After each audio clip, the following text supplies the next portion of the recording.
التصديق بها والإذعان تثبت بها في الصدور من الإيمان قواعد وترد على اليقين من سر ذلك الإذعان والتصديق شواهد وأشهد أن لا سيدنا محمدا العبد الصادق في قوله وفعله والمبلغ إلا ما أمره بتبليغه للخلق من قربه ونفله عبدا أرسله الله للعالمين بشيرا ونذيرا فبلغ الرسالة وأدى الأمانة ومدى الله به من الأمة بشرا كثيرا فكان في ظلمة الجهل للمستبصرين سراجا وقمرا منيرا فما أعظمها من ملة تكرم الله بها على البشر وما أوسعها من نعمة انتشر سرها في البحر والبر اللهم صل وسلم بأجل الصلوات وأجمعها وأزكى التحيات وأوسعها على هذا العبد الذي وفى بحق العبودية وبرز بها في الخلعة الكمال وقام بحق الربوبية في مواطن الخدمة لله وأقبل عليه غاية الإقبال صلاة يتصل بها روح المصلي عليه به صلاة يتصل بها روح المصلي عليه به صلاة يتصل بها روح المصلي عليه فينبسط من قلبه نور سر التعلق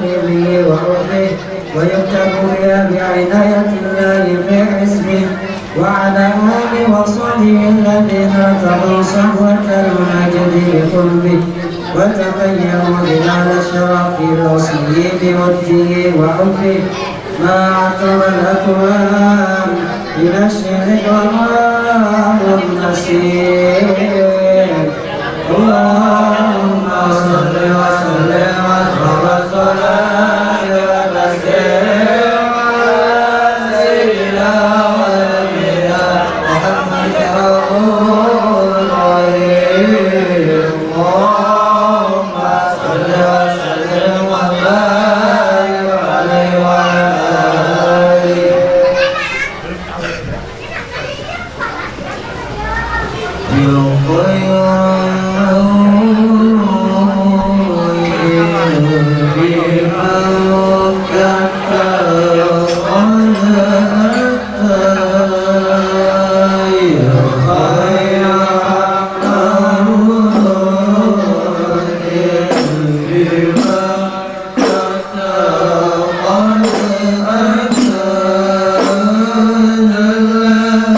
لما يهديه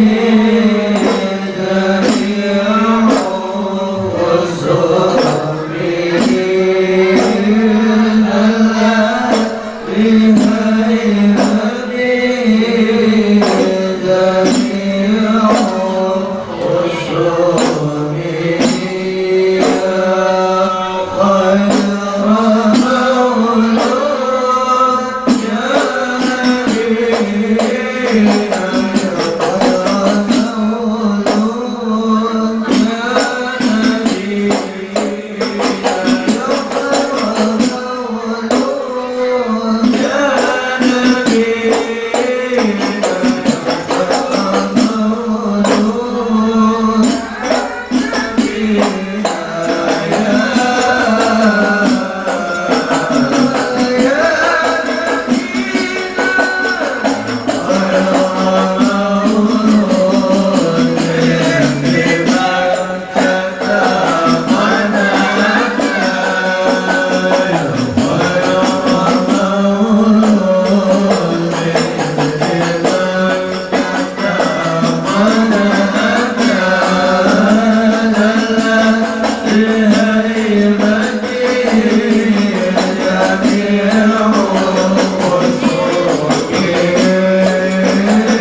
الأول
جواهر كنوزه وكل دابة لقريش نطقت بفصيح العبارة معلة بكمال البشارة وما من حامل حملت في ذلك العام إلا تكفيرا بها نزلا من بركات وسعادة هذا الماء ولم تزل الأرض والسماوات متدمخة بخير الفرح بملاقاة أشرف البريات وبروزه من عدم الخوف إلى عدم الظهور بعد تنقله بالبطون والظهور فأظهر الله في الوجود بهجة التكريم وبسط في العالم الكبير مائدة التشريف والتعظيم بمروة هذا البشر الكريم اللهم صل وسلم على الصلاة والتسليم على سيدنا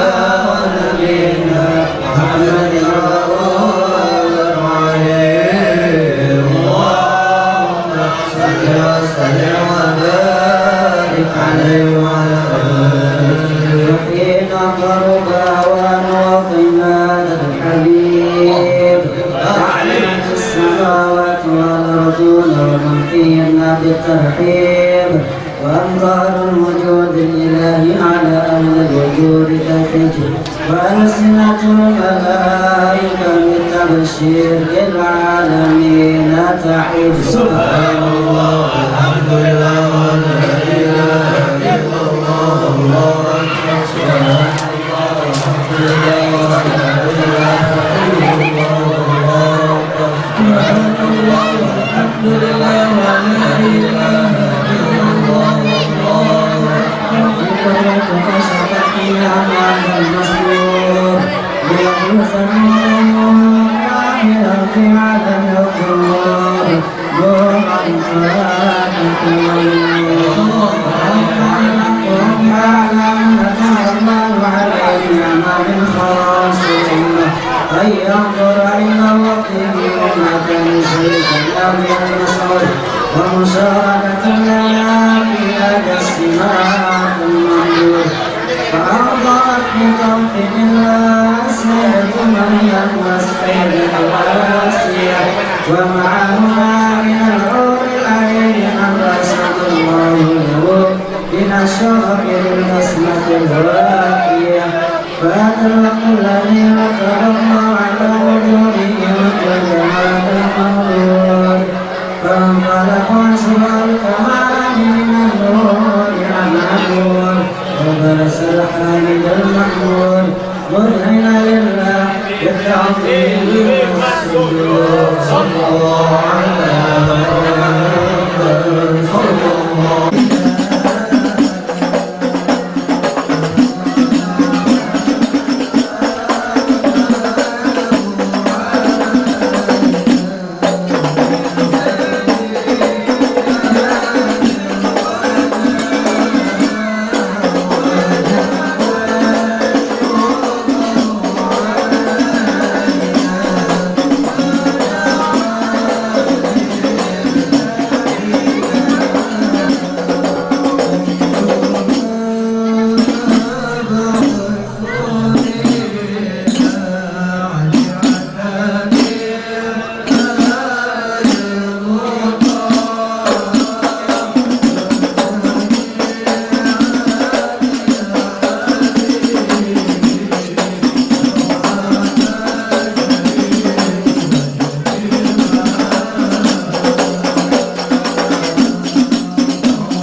شفيعا يا حبيبي يوم حسر واجتماع يوم حسر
عن زين الوجه وتجمعت بوصف الحبيب والشافي وله العلا في متني ومكاني أصحاب فتعالى مكتوبا فتعالى نجلس ما بعنانه وقد انبسط القلم في تدبير ما فاته علم بالوقائع مولد النبي الكريم وحكاية ما يكون الله بأدرى المقرب من التكريم والتعظيم والخلق العظيم وعسلنا منه أمسك علمة الأقلام في هذا المقام وأقرأ السلام على سيد الأنام السلام عليك أيها النبي ورحمة الله وبركاته السلام عليك أيها النبي ورحمة الله وبركاته السلام عليك أيها النبي ورحمة الله ومن ذلك يسر الختم كما يسر التقديم فعليه أفضل الصلاة والتسليم اللهم صل وسلم وصلى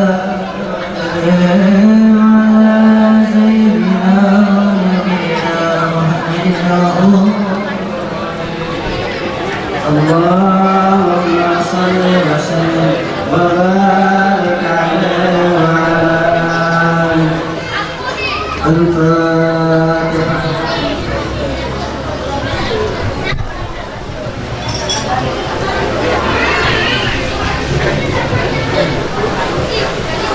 بسم الله الرحمن الرحيم. اللهم صل وسلم على سيدنا محمد في الاولين وصل وسلم على سيدنا محمد في الاخرين وصل وسلم ورضي الله تبارك وتعالى عن صالح اصحاب رسول الله اجمعين.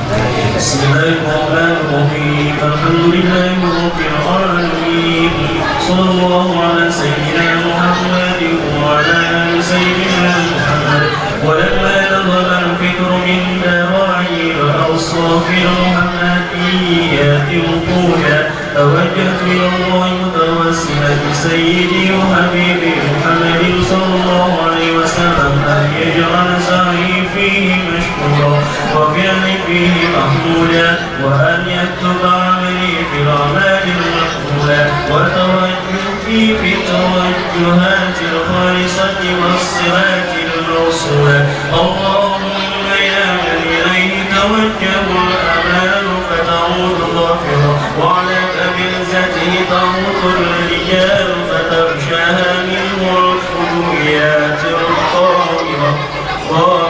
توجه إليك بأشرف الرسائل لديك سيد المرسلين أبي الصالح الأمين سيدنا محمد الذي عمت رسالته العالمين أن تصلي وتسلم على تلك الذات الكاملة مستودعة أمانتك وحفيظ سرك وحامل راية دعوتك الشاملة النبيلة والمحبوب لك والمخصص بالشرف الأفضل في كل موطن من مواطن القرب ومظهر قاسم أمدادك في عبادك وساكن كسوي رشادك لآل فراقك سيد الكونين وأشرف الثقلين العبد المحبوب الخالص المخصوص منك بأجل الخصائص.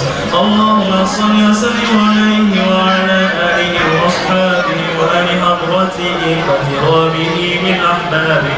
اللهم إنا نقدم إليك الجاه النبي الكريم ونتوسل إليك بشرف مقامه العظيم أن تلاحظنا في حركتنا وسكنتنا بعين عنايتك وأن تحفظنا في جميع أقوالنا وتقلبات جاءنا بجميع رعايتك وحسين وقايتك وأن تبلغنا من شرف القرب إليك وإلى هذا الحبيب غاية أمالنا وتتقبل منا ما تحركنا فيه من نياتنا وأعمالنا وتجعلنا في حضرة هذا الحبيب من الحافظين وفي طرائق اتيائه من السابقين ولحقك وحقه من المهدين ولغيرك من الحافظين. اللهم إن لنا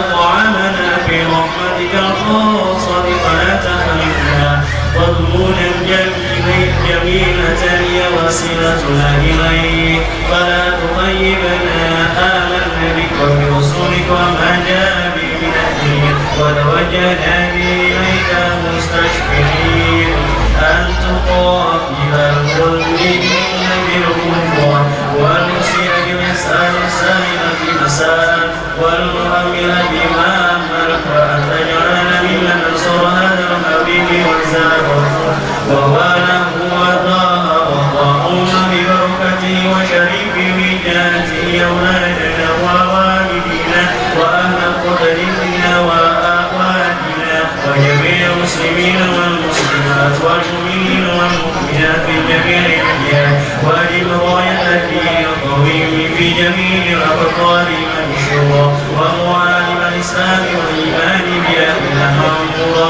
معنى المنصورا واكشف اللهم كربة المكرمين واقض دين المدينين واغفر للمؤمنين وتقبل توبة التائبين وانشر رحمتك على عبادك المؤمنين أجمعين واكف شر المعتدين والظالمين وابسط العدل بولاة الحق بجميع النواحي والأقطار وأيدهم بتأييد من عندك ونصر على المعاندين من المنافقين والكفار واجعلنا يا رب في القسم الحسين من جميع البلايا وفي حرز الأماكن من الذنوب والخطايا وأجعلنا بالعمل بطاعتنا والصدق في خدمتك الطاهرين وإذا توفيتنا فتوفنا مسلمين مؤمنين واختم لنا منك بخير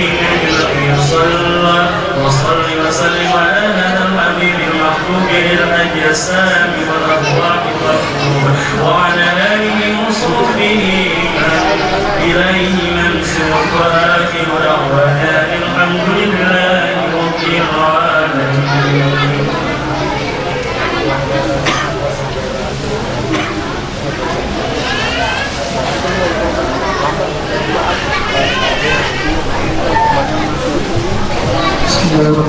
Assalamualaikum warahmatullahi wabarakatuh.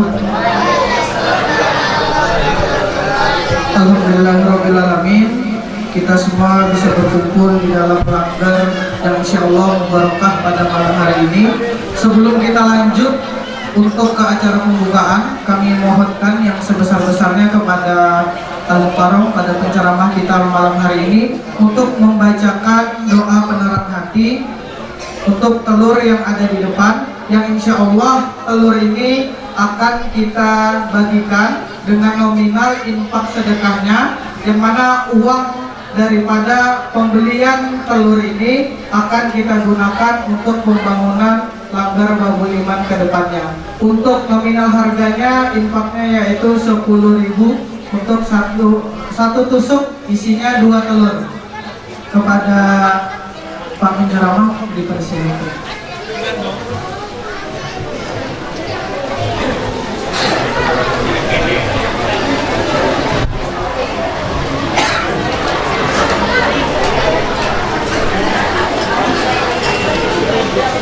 Bismillahirrahmanirrahim. Alhamdulillahi rabbil alamin. Hamdan yuafi ni'amahu wa yukafi'u mazidah. Ya Rabbana lakal hamdu kama yanbaghi li jalali wajhikal karim wa 'azimi sultanik. Allahumma shalli ala sayyidina Muhammadin tibbil qulubi wa dawaiha wa 'afiya wa shifaiha wa min al-asali wa thiyaiha wa 'ala وصحبه وسلم. اللهم صل على سيدنا محمد طب القلوب ودوائها وعافية البدن وشفائها ونور الأبصار وضيائها وعلى آله وصحبه وسلم.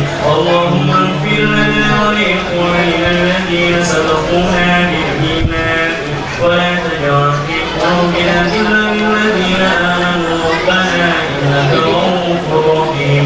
اللهم إنا نسألك سلامة في الدين. اللهم إنا نسألك سلامة في الدين والدنيا والآخرة. اللهم ربنا هب لنا من أزواجنا وذرياتنا قرة أعين واجعلنا للمتقين إماما ربنا لا تزغ قلوبنا بعد إذ هديتنا وهب لنا من لدنك رحمة إنك أنت الوهاب ربنا آتنا في الدنيا حسنة وفي الآخرة حسنة وقنا عذاب النار صلى الله على سيدنا محمد النبي وعلى آله وصحبه وسلم سبحان ربك رب العزة عما يصفون وسلام على المرسلين والحمد لله رب العالمين. Alhamdulillahirrahmanirrahim. Kami ucapkan terima kasih kepada petugas, mungkin bisa diangkat dulu biar dibawa keluar terlebih dahulu.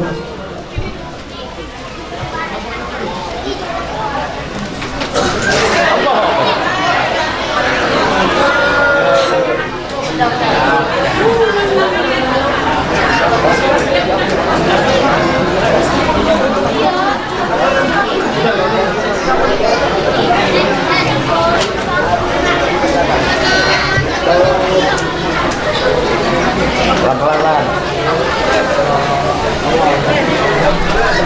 Sini dulu. Sini belakang. Sini.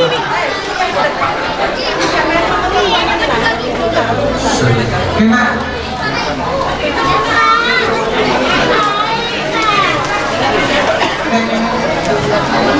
Belakang ada dua jarak.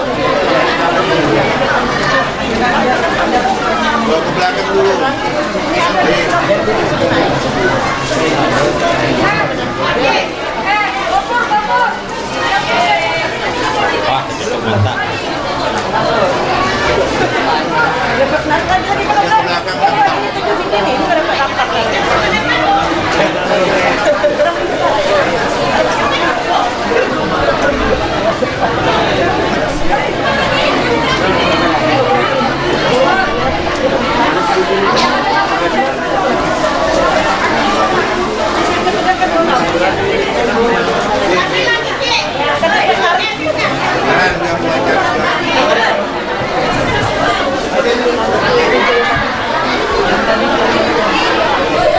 Semangat. Bismillahirrahmanirrahim. Assalamualaikum warahmatullahi wabarakatuh. Assalamualaikum warahmatullahi wabarakatuh.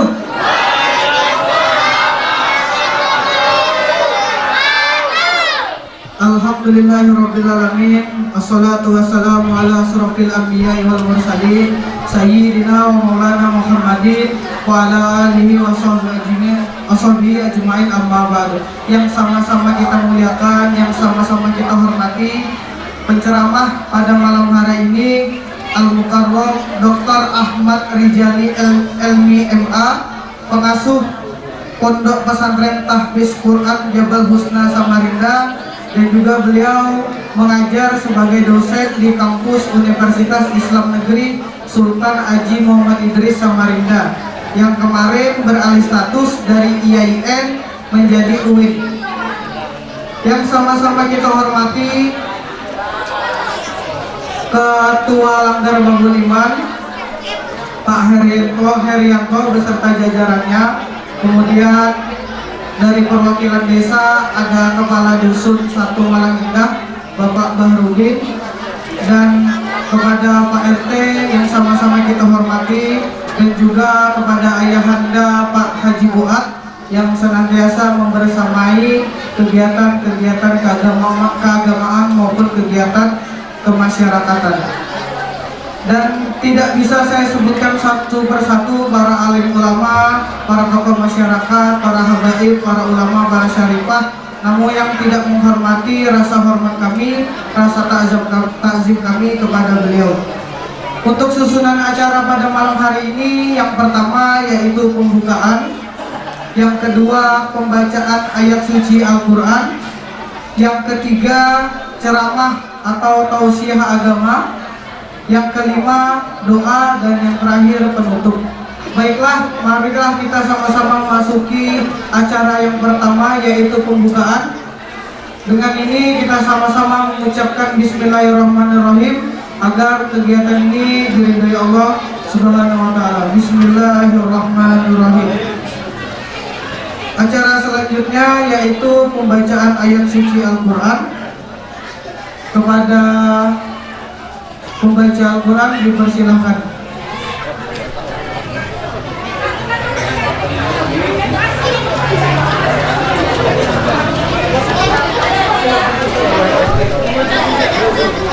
Kepada Ibu Wahdanya dipersilakan membaca Al-Quran.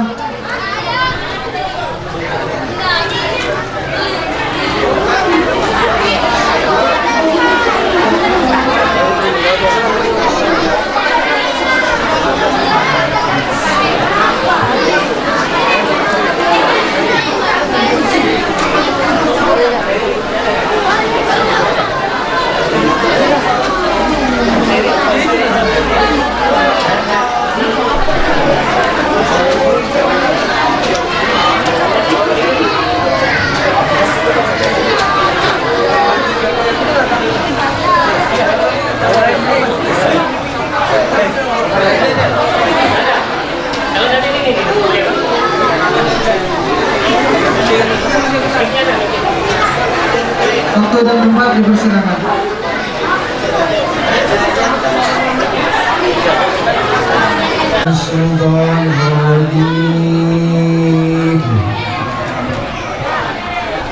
Bismillahirrahmanirrahim.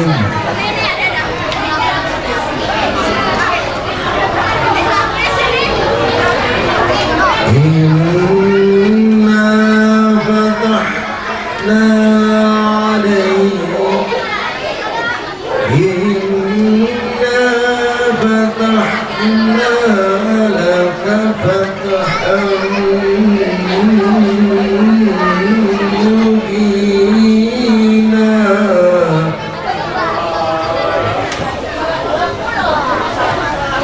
yaghfir laka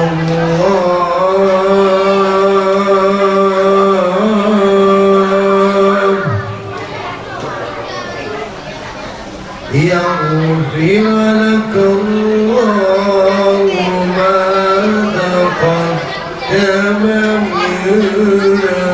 ذنبك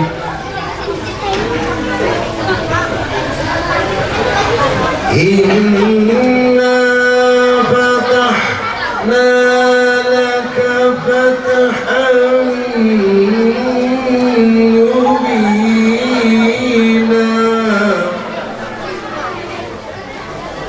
يغفر لك الله ما تقدم من ذنبك وما تأخر يتم نعمته عليك ويتم نعمته عليك ويهديك صراطا مستقيما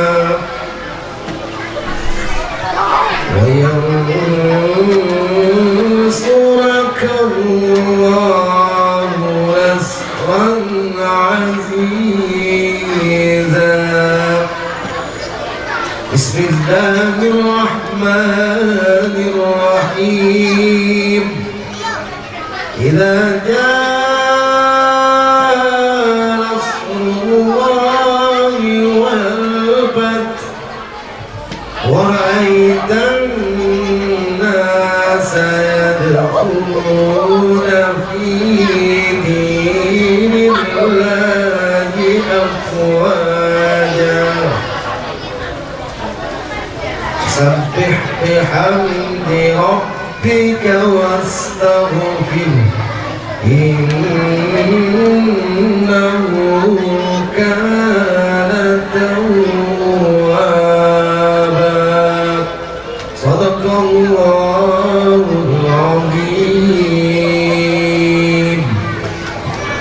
acara inti, acara yang sama-sama kita tunggu, sama-sama kita nantikan. Jadi dimohon kepada bapak-bapak, ibu-ibu, nenek-nenek, acil-acil untuk bisa bekerja sama, untuk bisa kondusif sebentar mendengarkan tausiah. Semoga apa yang kita dengarkan bisa kita amalkan dan memberikan kebaikan untuk kita ke depannya.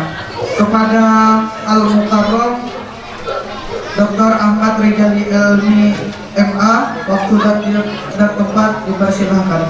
Sallu ala nabi. Semua dapat berhadir dalam rangka untuk merayakan hari miladnya baginda kita, penghulu kita, suri tauladan kita, yakni Nabi besar Muhammad sallallahu alaihi wasallam. Sebelum saya menyampaikan materi tentang cerita-cerita atau kisah-kisah sirah-sirah nabawiyah, maka saya memohon ampunan dan mohon maaf terlebih dahulu kepada para kiai, para ustadz, para ulama, para romo, para abah, para nyai, dan lain sebagainya.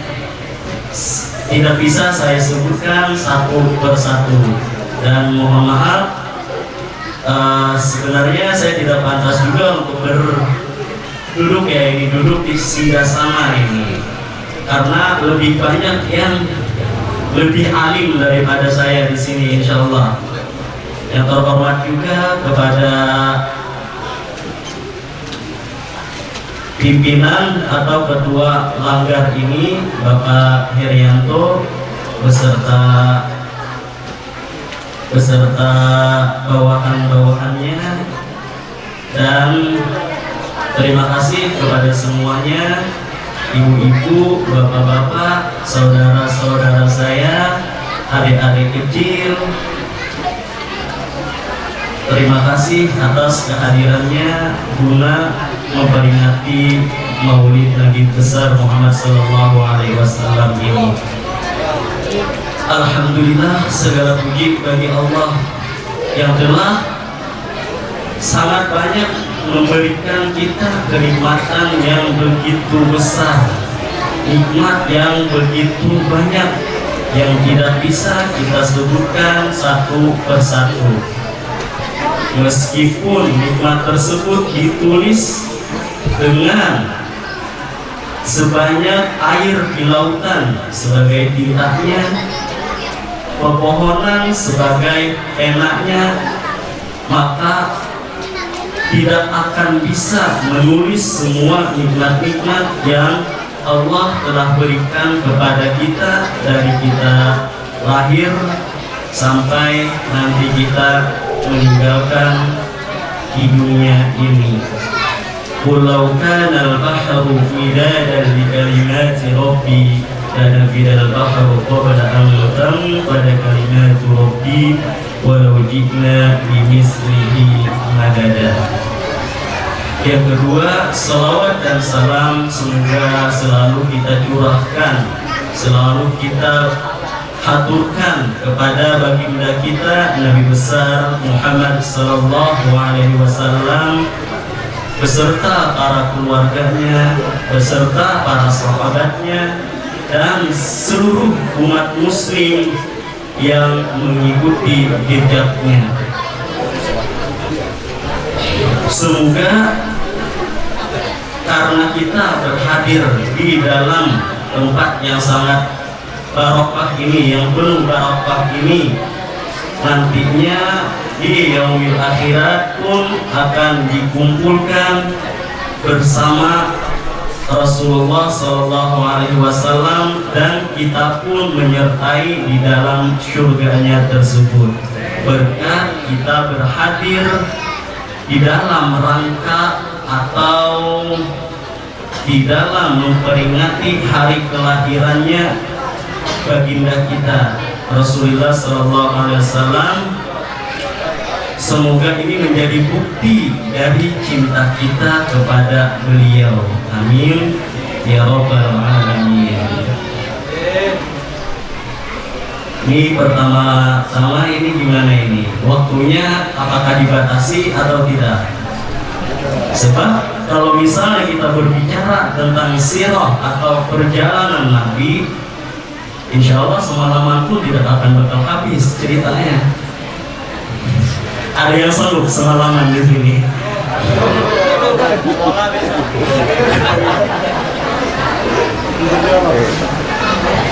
Jadi gimana ini Bapak Ketua ini? Waktunya berapa menit ini?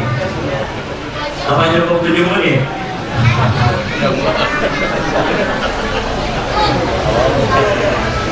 Oke, baik. Nanti ada beberapa sisi yang saya akan sampaikan, baik dari cerita-cerita Nabi atau cerita para sahabat Nabi. Di dalamnya nanti ada kuis juga untuk penyemangat anak-anak ini, anak-anak kecil ya, wong cilik kalau bahasa Jawanya, anak-anakan biar benjer.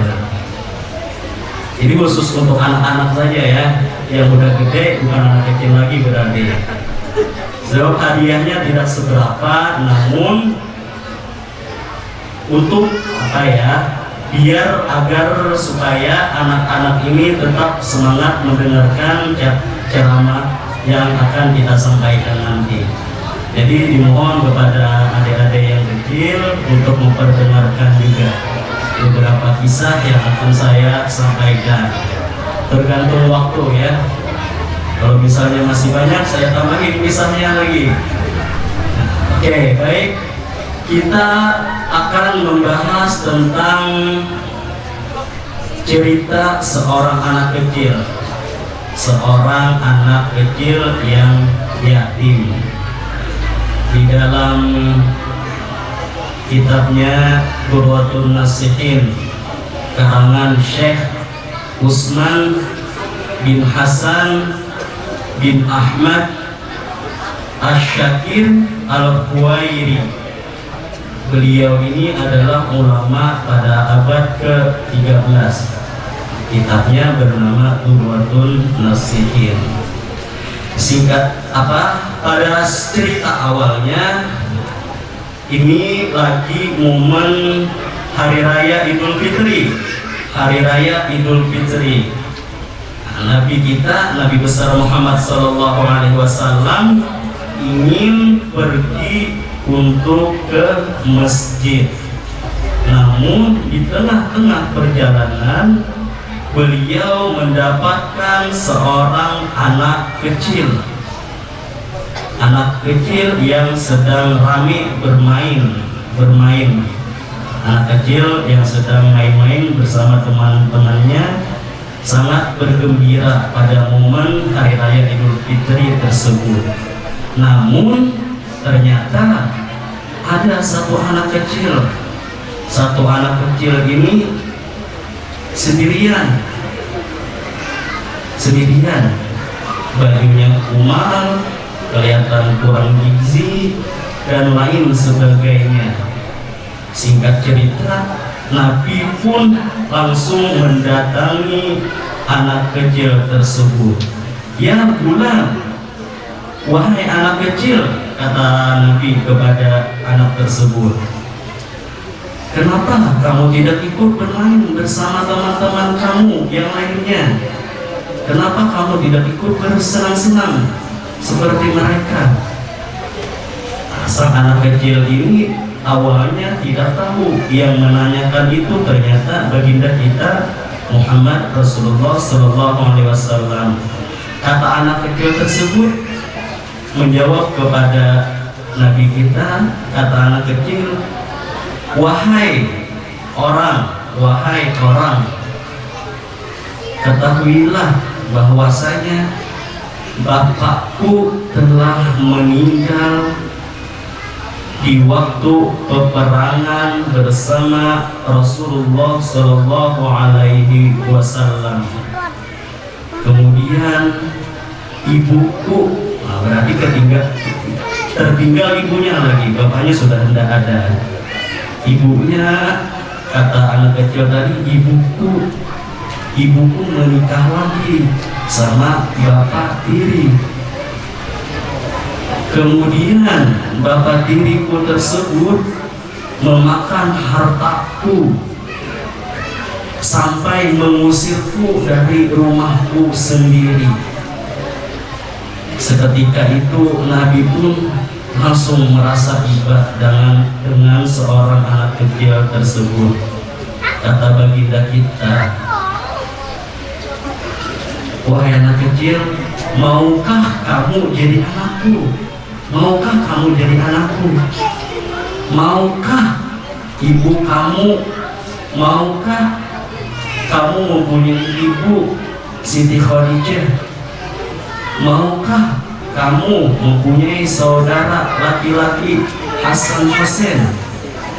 Maukah kamu punya saudara Sayyidina Ali? Seketika itu anak tersebut langsung sadar bahwasanya orang tersebut ternyata Rasulullah Shallallahu Alaihi Wasallam. Dan anak kecil itu pun langsung menjawab, ya Rasulullah, bagaimana mungkin aku tidak senang kalau bapakku seorang Rasul, ibuku seorang Siti Khadijah, saudaraku Hasan Hussein, saudariku Siti Fatimah, bagaimana mungkin aku tidak senang? Kemudian singkat cerita, Nabi pun membawa anak tersebut ke rumah beliau.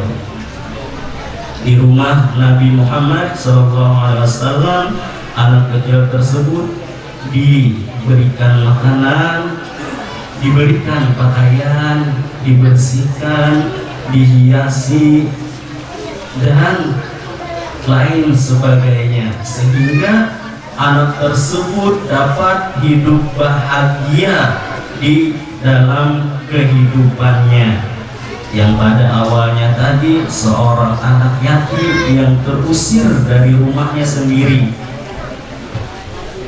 Kemudian anak kecil tersebut pun bahagia bersama Rasulullah Shallallahu Alaihi Wasallam.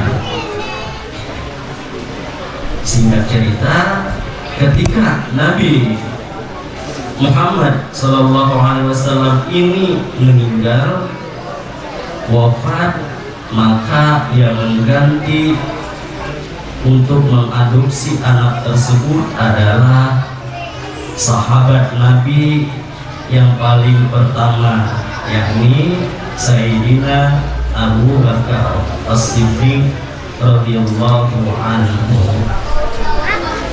Dari cerita tersebut, kira-kira apa yang kita bisa ambil ibrah atau pelajarannya?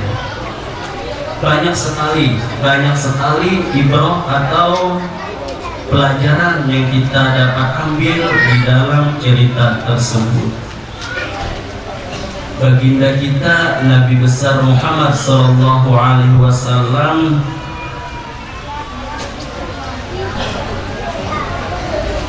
beliau adalah panutan seluruh umat manusia di muka bumi ini, baik yang beragama Islam maupun yang non-muslim. Nabi Muhammad tidak ada celahnya, tidak ada kekurangannya. Itulah baginda kita Nabi besar Muhammad Sallallahu Alaihi Wasallam ini. Mulai contoh-contoh kecil, beliau adalah seorang kepala negara. Namun beliau juga sebagai kepala keluarga. Nah, ketika beliau menjadi kepala keluarga di rumah, beliau tidak pernah sungkan atau malu atau gengsi untuk membantu pekerjaan istri-istri beliau di rumah. tidak pernah malu, tidak pernah malu sama sekali.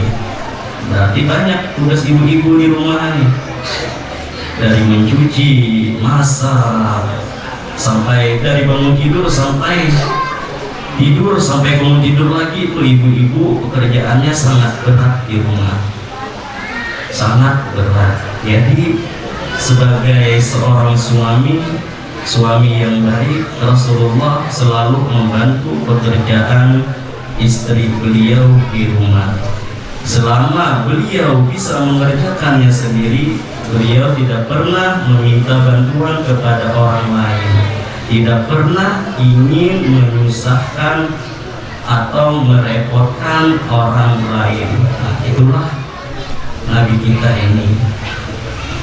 Sebagai umatnya, sebagai orang-orang yang mengaku umatnya Rasulullah, seharusnya kita juga bisa mencontoh. Kalau tidak bisa semua sifat-sifat Rasul ini, ya sebagiannya tidak masalah, sebagian kita harus bisa. Jangan sampai tidak ada sama sekali pun. Nanti kata Ibnu Qayyim menafsirkan ayat Qul in kuntum tuhibbunallah fattabi'uni.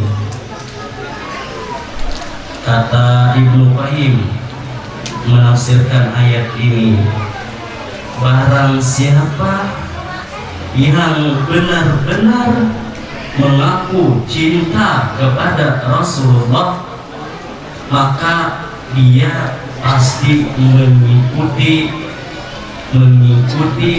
ajaran yang telah diajarkan oleh baginda Nabi besar Muhammad SAW.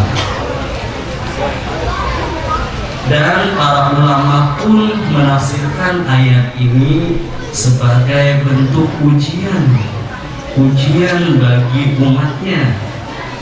Karena Kenapa menjadi ujian?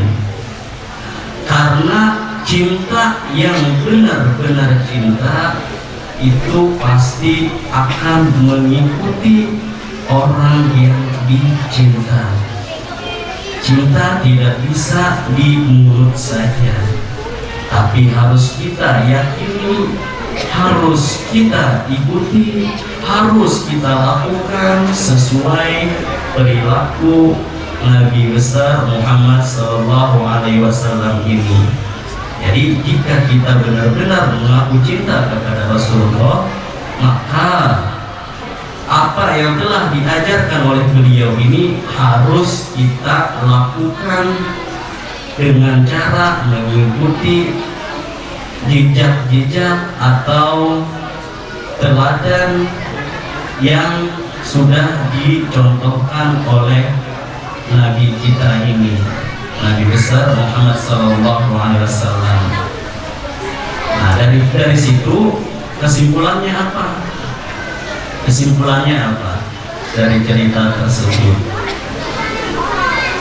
Yang pertama, kalau kita benar-benar mengaku cinta kepada Nabi besar Muhammad SAW, pasti kita pun akan mengikuti jejaknya di dalam mengerjakan pekerjaan kita sehari-hari. Itu tidak lepas dari ajaran yang telah diajarkan oleh beliau. Contoh kecil, kita kembali kepada cerita anak kecil tadi. Cerita anak kecil yang telah diadopsi oleh Nabi kita. Pertama, pelajaran pertama yang dapat kita ambil adalah momen bulan Maulid ini adalah momen yang penuh dengan rasa gembira. Kenapa ada rasa gembira? Karena kita bergembira dengan kelahirannya sang number one, nomor satu di dalam dunia ini dalam bidang hal apapun, baik sebagai kepala keluarga, kepala negara, sang pembisnis, sang pendakwah, sang politisi, sang panglima perang, dan lain sebagainya. Semuanya sudah dicontohkan oleh baginda kita ini. Namun perlu kita ingat bersama, momen yang penuh bahagia ini tidak akan lengkap jika kita nikmati sendiri saja. Artinya kegembiraan kita harus dirasakan oleh orang lain yang ada di sekitar kita. Rasa bergembira tersebut tidak lengkap jika hanya kita nikmati sendiri. Itu pelajaran pertama. Yang kedua, bertanggung jawab. Nabi Muhammad SAW ini sangat bertanggung jawab. Ketika mendengar alasan anak kecil tersebut, beliau langsung merasa tergugah hatinya untuk langsung mengasuh anak yatim tersebut. Akibat gugur di dalam peperangan bersama Rasulullah. Sikap tanggung jawab ini harus kita lakukan juga. Dan yang ketiga, hikmah atau ibrah yang dapat kita ambil dari cerita anak yatim tersebut adalah kasih sayang terhadap anak yatim, kasih sayang terhadap anak yatim. Bahkan di dalam sebuah hadis yang diriwayatkan oleh Imam Bukhari, beliau mengatakan, ana wa kafirul yatim fil jannati hakada, wa asyara bis sababa wa sulwusta wa farwaja bainahuma syai'an. Kata Nabi, aku adalah wakil dari anak-anak yang yatim. Nanti di surga seperti ini, kata Nabi, sambil mengeluarkan telunjuk dan jari tengah dan merenggangkan sedikit direnggangkan. Nah, kata Imam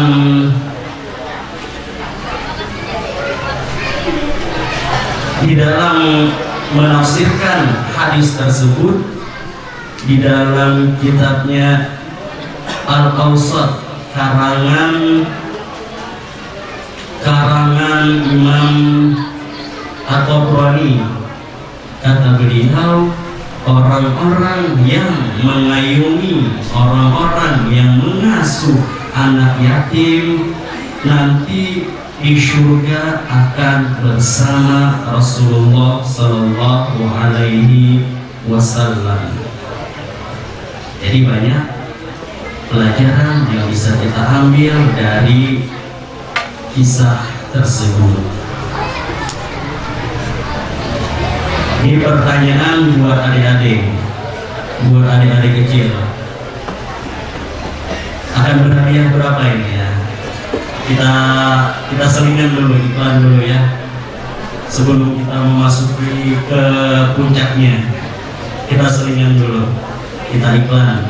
Di televisi banyak iklan kan, di televisi, di HP setiap konten pasti ada selingannya. Ini ada selingan juga nih, selingannya sebentar. Pertanyaannya buat wong cilik, buat kekanakan,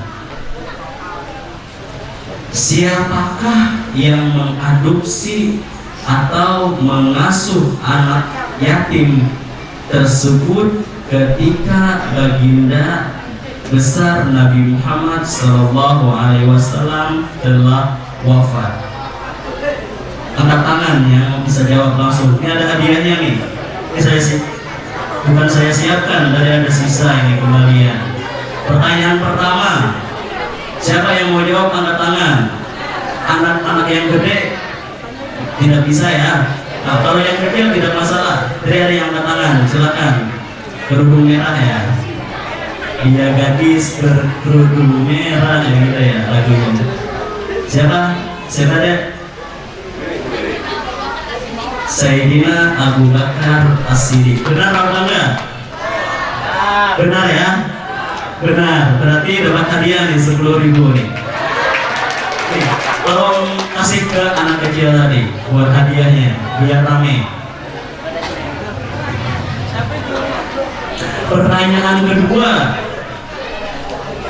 tadi disampaikan kata Nabi, ana wa kafilul yatim fil jannah. Aku adalah wakil daripada anak yatim di surga nanti. Kedekatan Nabi Muhammad SAW tadi seperti apa? Seperti apa? Kedekatan Nabi Muhammad bersama anak yatim seperti apa? Ya, angkat tangan yang tahu. Dikasih bantu nih, seperti jari telunjuk dan angkat tangan.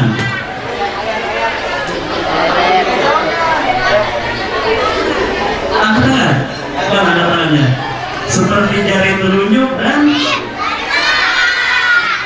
kebanyakan yang jawabnya masa dapat hadiah semua, kan gak lucu. Yang disuruh angkat tangan tadi. Siapa tadi yang menjawab tadi? Angkat tangan, wakilnya. Sini, ambil, dapat 10.000 lagi. Maju ke depan, tidak masalah. Permisi sama yang mengatakannya. Pintar, semoga jadi anak soleh-solehah semua ya. Anak-anak yang rajin mengikuti ajaran Rasulullah dari kecil sampai besar. Kalau anak kecil berarti kira-kira dari mana dulu belajarnya? Belajar mengikuti ajaran Rasul ini. Kalau yang masih kecil-kecil biasanya belajarnya di TPA ya. TPA. Di sini ada apakah ada TPA sudah?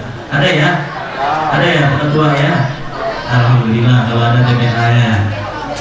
TPA-nya banyakkah isinya atau kurang ini? Ini banyak banget ini kepala anak kecilnya ini. Banyak apa sedikit? Banyak ya?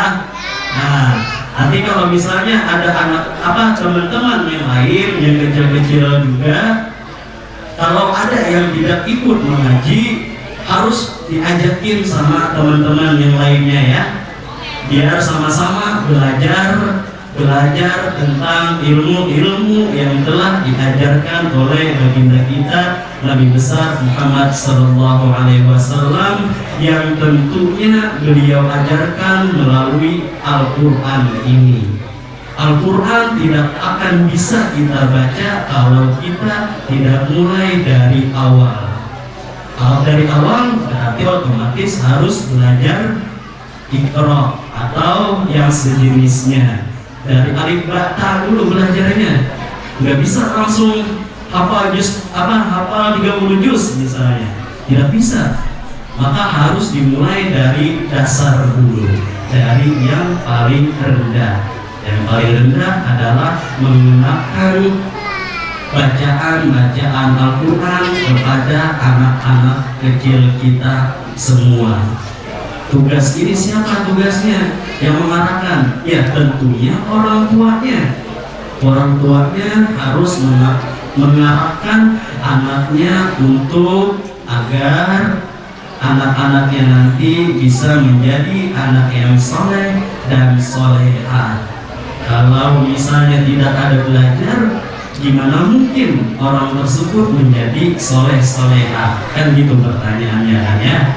Jadi usahakan kita sebagai orang tua, kita harus mengarahkan anak-anak kita untuk mempelajari ilmu yang telah diajarkan oleh Rasulullah dari dasar terlebih dahulu. Nah itu adalah kenapa saya ngomong begini, karena orang yang mengaku benar-benar cinta kepada Rasul tadi, seperti kata Ibnu Qayyim, harus melakukan atau mempelajari ajaran yang telah diajarkan oleh baginda kita Nabi besar Muhammad Sallallahu Alaihi Wasallam ini. Jadi itu sebagai bentuk cinta kita, itu harus seperti itu. Ini jamaah kita nih, alhamdulillah nih, ibu-ibunya semangat, bapak-bapaknya semangat. Semoga generasi-generasi yang di bawah kita akan lebih semangat dari kita ketika ada pengajian-pengajian atau ceramah-ceramah agama atau kajian-kajian yang telah diadakan di tempat kita yang mulia ini, yang insya Allah akan berubah ya. Langgar akan menjadi sebuah langgar, akan menjadi sebuah masjid, insya Allah ya. Amin ya Rabbal Alamin. Nah, ketika sudah menjadi sebuah masjid, itu akan lebih relevan lagi untuk belajar di dalamnya. Ini untuk sementara masih ada banyak yang di luar kan, yang tidak kebagian tempat, kasihan juga masih. Jadi nanti semoga berkat kita hadir di sini, Rasulullah akan meridai kita dan akan mempermudah semua urusan kita, baik urusan pribadi ataupun urusan yang lainnya. Amin ya Rabbal Alamin. Apa mau ditambah ini ceritanya lagi? Satu lagi ya, biar dapat sisi pertanyaan lagi nanti, sisi kuisnya. Saya tambahkan lagi nih, satu cerita lagi nih. Ini ceritanya tentang anak kecil. Anak kecil yang bernama Ibnu Abbas. Ibnu Abbas. Kira-kira sebelum saya jelaskan Ibnu Abbas ini siapakah? Siapa Ibnu Abbas ini? Apa namanya? Jika disandingkan dengan baginda kita Nabi besar Muhammad Sallallahu Alaihi Wasallam ini, keluarganya di mana? Keluarganya apa? Apakah misalnya kakek atau paman atau keponakan atau yang lainnya? Kira-kira sebelum saya jelaskan, ada yang tahu? Anak kecil lagi nih, bong cilik, rekan-rekan, ayo satu pertanyaan lagi, siapa kira-kira yang tahu dapat hadiah lagi?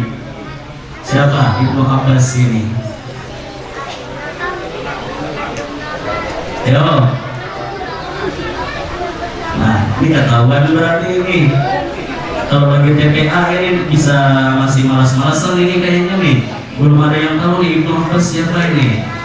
Yo.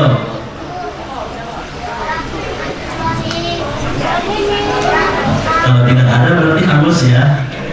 Ibnu Abbas ini adalah sepupunya baginda besar Nabi Muhammad Sallallahu Alaihi Wasallam. Nama beliau adalah Abdullah bin Abbas. Abdullah bin Abbas. Abdullah bin Abbas ini punya bapak Abdul Muthalib. Abdul Muthalib ini adalah kakeknya baginda kita Nabi besar Muhammad Sallallahu Alaihi Wasallam. Otomatis posisi Ibnu Abbas ini atau yang nama aslinya Abdullah bin Abbas. Kenapa dikasih gelar Ibnu Abbas? Karena nama Abdullah itu banyak banget. Abdullah itu banyak banget. Nanti ketukar-tukar kan repot kan? Abdullah. Nanti satunya Abdullah juga, satunya Abdullah juga. Dipanggil yang di situ ada Abdullahnya, jemput di sana misalnya ada. Kan gak lucu. Jadi makanya dikasih nama gelar, nama bekennya, nama kerennya Ibnu Abbas. Beliau ini lahir ketika Nabi Muhammad SAW sudah hijrah selama 3 tahun. Berarti posisi Ibnu Abbas ini sangat kecil masih, sangat kecil. Nabi besar sudah Nabi besar Muhammad SAW sudah berhijrah. Nah, cerita Ibnu Abbas ini di dalam sebuah kitab, Allahumma sholli ala Muhammad, di dalam sebuah kitab yang dikarang oleh Imam Tabrani dalam kitab hadisnya Al-Awsat, diceritakan Ibnu Abbas ini semenjak kecil, semenjak sudah lepas dari gendongan ibunya, beliau sudah mengikuti Nabi kita, Nabi besar Muhammad SAW.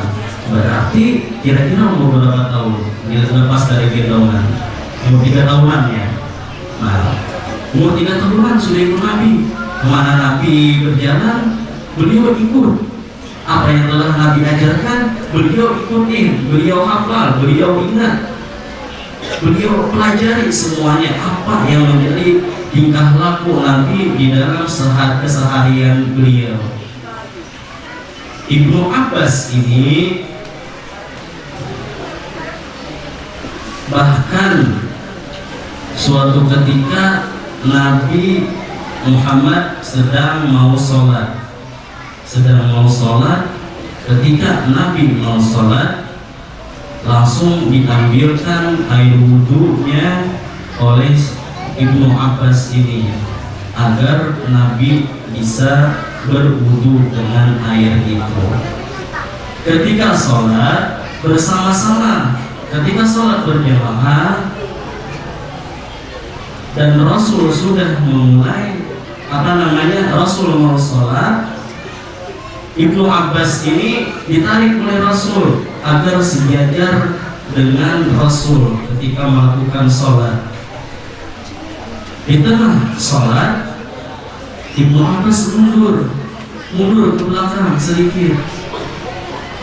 Singkat cerita, ketika sholat selesai, Nabi pun bertanya kepada Ibnu Abbas ini, wahai Ibnu Abbas, apa yang telah kau lakukan? Kenapa ke belakang, mundur ke belakang? Kata Sayyidina Abbas, wahai Rasulullah, bagaimana mungkin aku bisa sejajar dengan seorang Rasul yang sangat mulia ini? Bagaimana mungkin adabku terhadapmu itu seperti apa? Adabku atau etikaku tidak pantas jika bersanding dengan engkau yang sangat mulia ini. Seketika itu pun Nabi langsung mendoakan Sayyidina Abbas lagi, dan ternyata terbukti doanya Nabi ini sangat manjur.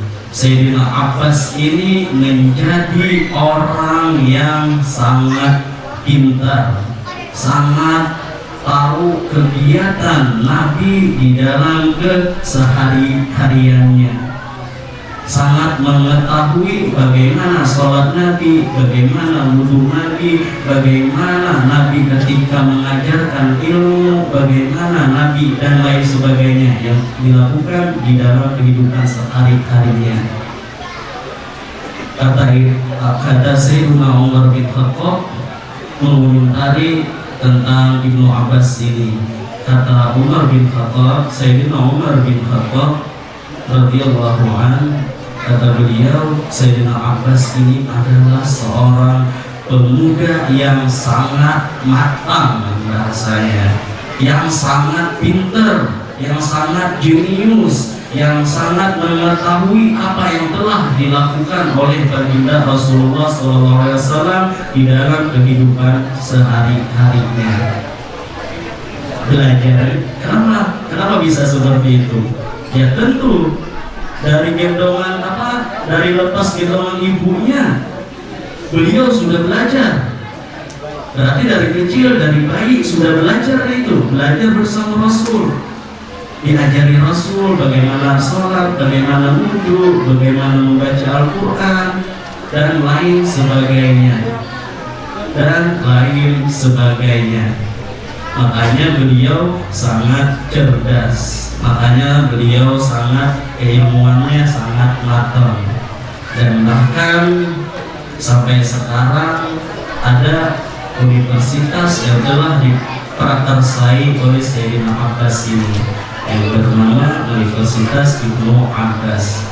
Kalau mau tahu sejarahnya silakan digunakan medsosnya untuk hal-hal yang baik. Seperti apa Universitas Ibnu Abbas? Siapa tahu kan?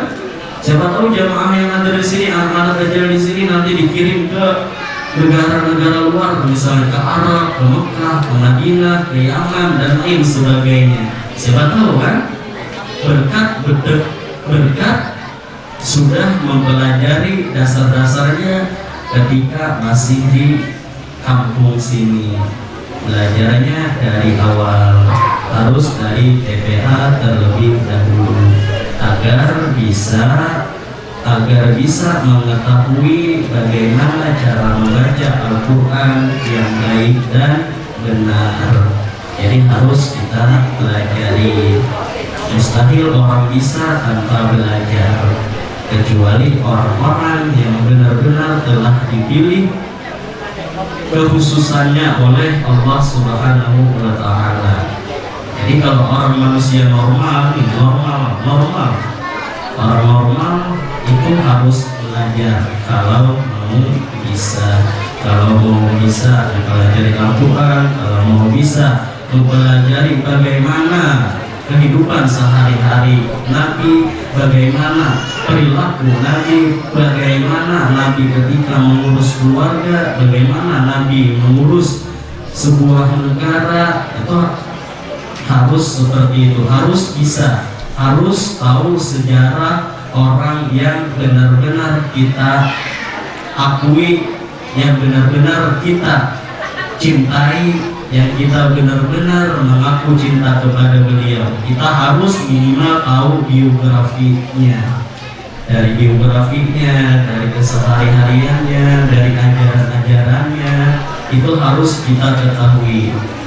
Sebab menuntut ilmu ini adalah kewajiban bagi seluruh umat muslim. Minal mahdi ilal lahdi. Dari kecil disuruh sudah mempelajari ilmu. Dari kecil kita disuruh mempelajari ilmu sampai nyawa kita meninggalkan jasad kita, roh kita terlepas dari jasad, baru gugur kewajiban kita untuk menuntut ilmu ini. Menuntut ilmu ini dari mana? Banyak. Menuntut ilmu ini sangat banyak caranya. Bisa dengan cara mendengarkan ceramah-ceramah para ustadz, para kiai, atau mendengarkan kajian-kajian Nur Imam, atau ada pengajian-pengajian yang telah diadakan.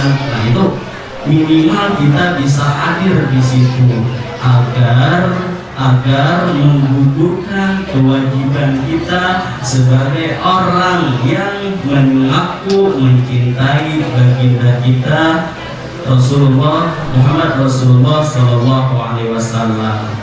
Kita harus mengikuti seluruh ajarannya, kita ikuti.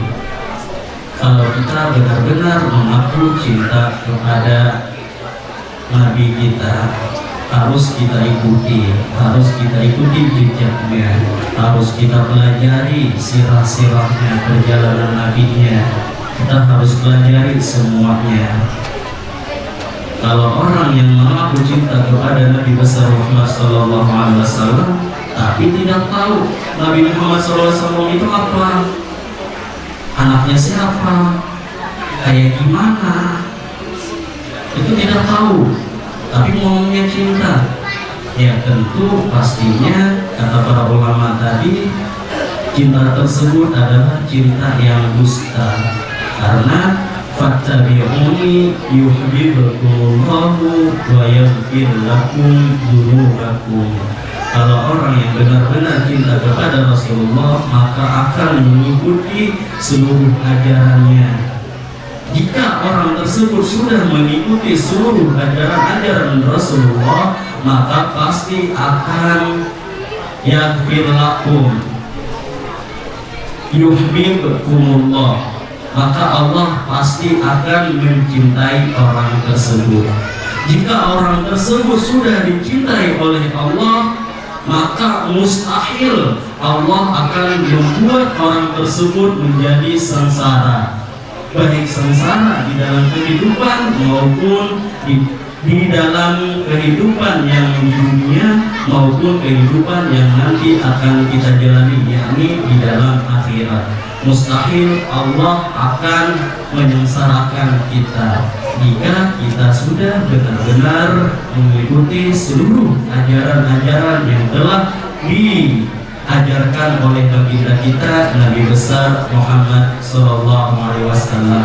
Sedikit lagi ya, ini masih belum tuntas untuk membahas tentang ayat ini.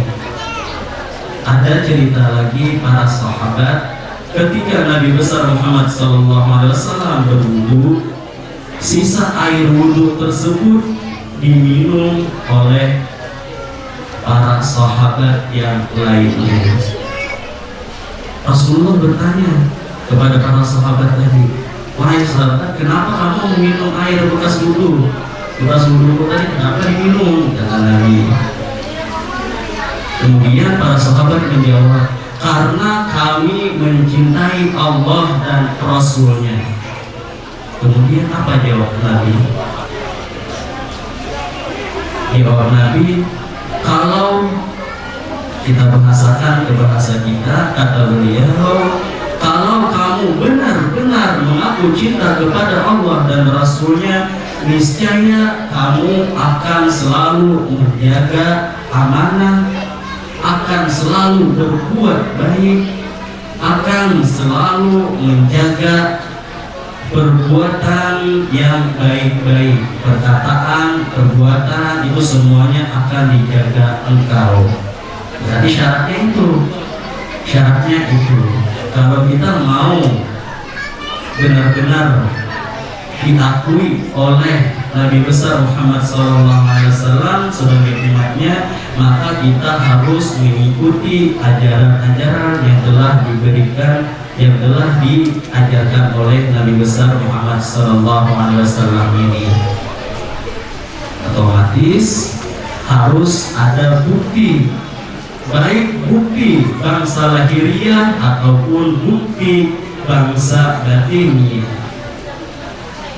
Contohnya apa? Kalau bangsa lahiriah, ini bukti kita cinta kepada Nabi besar, buktinya dengan kehadiran para jamaah di sini semua.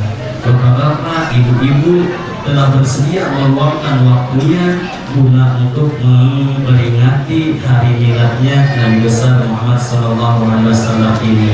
Nah, ini sebagai bukti kita. Semoga nanti ketika di yaumil akhir, semoga nanti di akhirat kelak kita akan bersama kembali seperti ini, bahkan bersama Rasulullah SAW nanti di dalam syurga-Nya. Amin ya rabbal alamin. Mungkin ini saja ya. Udah jam berapa ini? Udah lebih sejam ya. Nanti kelamaan rekor. Mungkin kita buka hiburan lagi ini. Sebelum kita doa, kita buka hiburan lagi. Ya, anak-anaknya udah pulang ini. Ini masih ada hadiahnya ini. Nanti pulangnya. Masih ada kesempatan ini yang belum dapat hadiah ini. Mau hadiah atau tidak nih? Mau apa orang kata Jawa ya? Mau ya? Hendak. Oke. Pertanyaannya, siapakah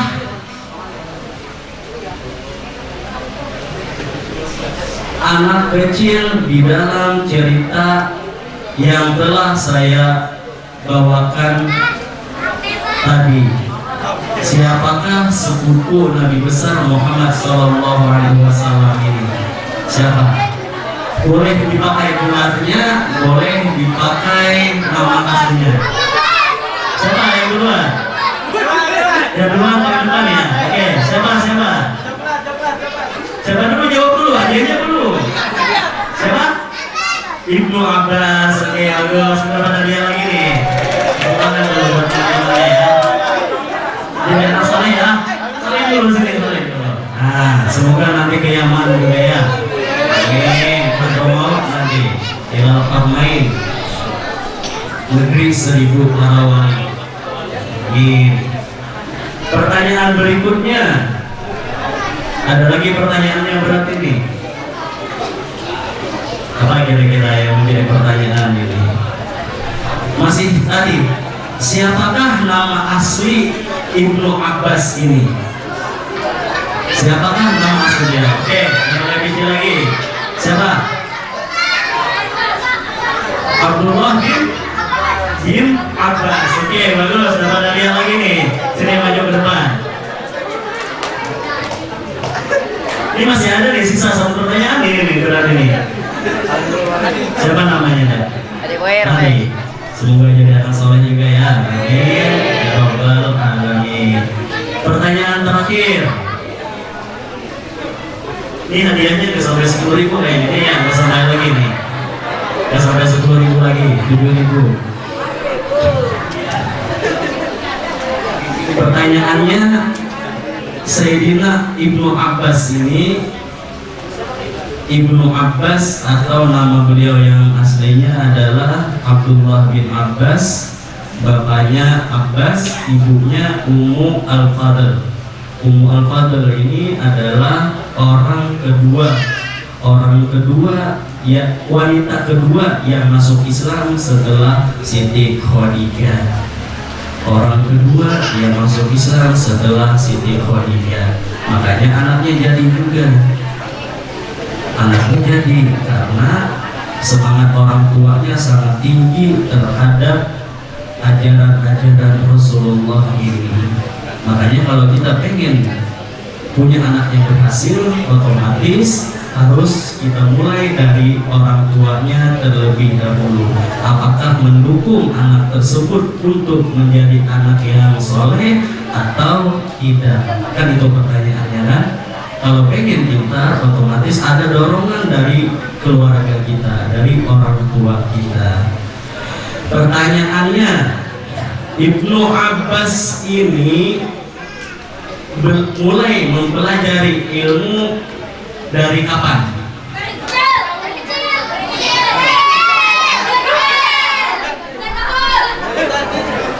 Dari kecil. Siapa tadi yang ibu biru tadi ya, duluan ya.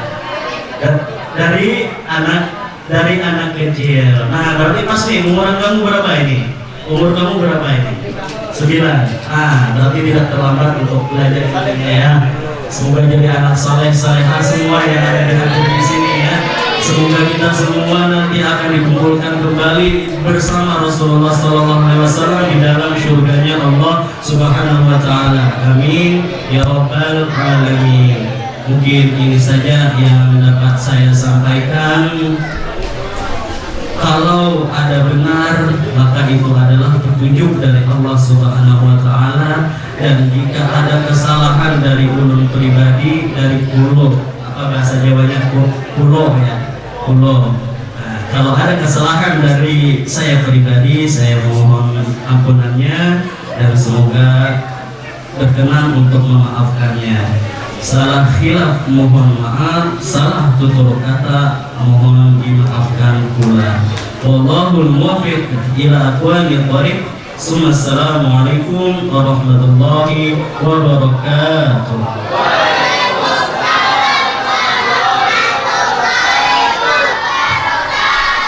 Alhamdulillahirrahmanirrahim. Sama-sama kita telah mendengarkan tausiah ceramah yang telah disampaikan tadi. Semoga apa yang disampaikan memberikan kebermanfaatan untuk kita semua.